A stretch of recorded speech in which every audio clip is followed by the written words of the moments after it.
Hello children, welcome back to our social class. So today we are going to continue the chapter, planning for development. So the major objective of the new nation was industrial development. Only industrial development could lift India and Indians out of poverty. Okay, so the industries had to be developed. So development of any kind needs planning. In 1950, the government set up a planning commission. Okay, so in 1915, the planning commission was set up to help design and execute suitable policies for economic development. Okay, we shall see about mixed economy. Okay, so it was decided that the state and the private sector would play important and complementary roles in increasing production and generating jobs. Okay, for increasing production and generating jobs. So what are the role of the planning commission?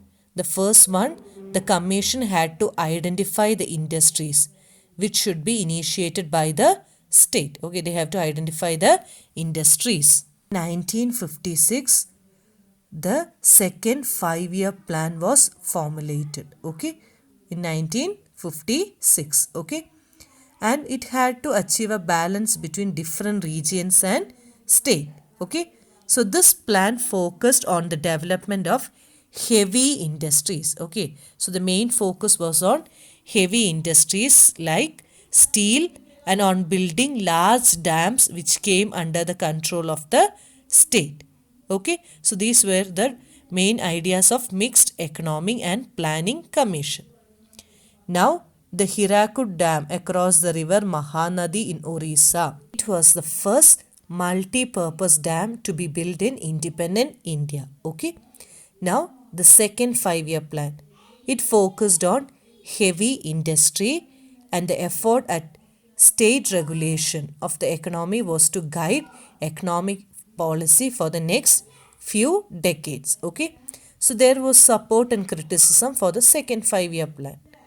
Some felt that there was not enough importance given to agriculture sector. Okay, so others felt primary education was neglected. So these were the issues what there was criticism in the second 5-year plan. Voiced the opinion that the plan had not taken account of environmental implications of economic policy. Okay, so these were all the different views of people from each side about the second plan. Now we are going to see how were states to be formed. So during the freedom struggle, the Indian National Congress had stated that each major linguistic group would have its own provinces. Okay, so each linguistic group, okay, the people speaking each language will have a province separately. So as Gandhiji's dream of one nation did not materialize during the partition of India, Congress leaders were skeptical about a further division of state on the basis of language. So the partition of India resulted in the death of millions of people who were killed in the riots between Hindus and Muslims. Okay, so during the partition, there was struggle between the people too. So they feared this may happen if the country was divided on linguistic line. Okay, so Prime Minister Nehru and Deputy Prime Minister Vallabhbhai Patel were against the creation of linguistic state. Who was the Prime Minister? Jawaharlal Nehru during that time, and the Deputy Prime Minister was Vallabhbhai Patel. Okay. After the creation of Andhra, okay, other linguistic communities also demanded their own separate states. Okay, so first formed was Andhra Pradesh. A states reorganization commission was set up. Okay, states reorganization commission was set up and it submitted a report in 1956. Okay, so the commission recommended the redrawing of district and provincial boundaries to form compact provinces of Assamese, Bengali, Oriya, Tamil, Malayalam, Kannada and Telugu speakers respectively. Okay, so they wanted to redraw the diagrams of the districts and boundaries. So the large Hindi-speaking region of North India was broken up into several states. Okay. So in the north, there were mostly Hindi-speaking people. Okay. So in 1960, the bilingual state of Bombay was divided into separate states for Marathi and Gujarati speakers. Okay, so Bombay was divided into Marathi and Gujarati speakers. In 1966, okay, state of Punjab was also divided into Punjab and Haryana. Okay, so you can see in the map how each states are being divided. Now you can see the different leaders there. Okay, the first one is Prime Minister Nehru, then you have Vallabhbhai Patel, and the right side you have Poti Sri Ramalu. Okay, so disruptionist tendencies had come to the fore.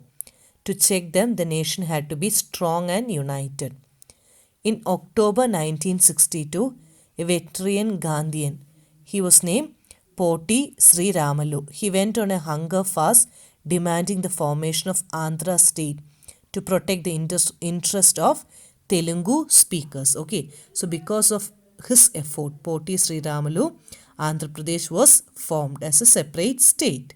First and the last need of India at the present moment is that it should be made a nation. Okay, so everything which helps the growth of nationalism had to go forward, and everything which throws obstacles in its way had to be removed. Okay, now we are going to see nation after 60 years. On 15th August 2007, India celebrated its 60th Independence Day. Okay, so today India is the largest democracy and it has crossed many million stones that all Indians can be proud of. So 13 general elections have been held since independence. Okay, how many elections? 13. Hundreds of state and local elections have also been held in the past 60 years. Freedom of speech is enjoyed by every Indian. India can be proud of an independent judiciary that functions without any prejudice. Okay. Deep divisions still persist in spite of the tremendous progress India has made on all fronts. Okay. The Dalits are still discriminated against and sometimes face violence. They are also not allowed to access to water sources, temples, park and other public places. In spite of the secular ideals of constitution, we sometimes witness clashes between different religious groups in many states. The divide between the rich and the poor is also wide today, isn't it? As it was 60 years ago. So though many have benefited from the economic growth, those below the poverty line have remained there. Education is still a distant dream to a few. Okay, so these are all the obstacles or problems faced even after independence. Okay, thank you children.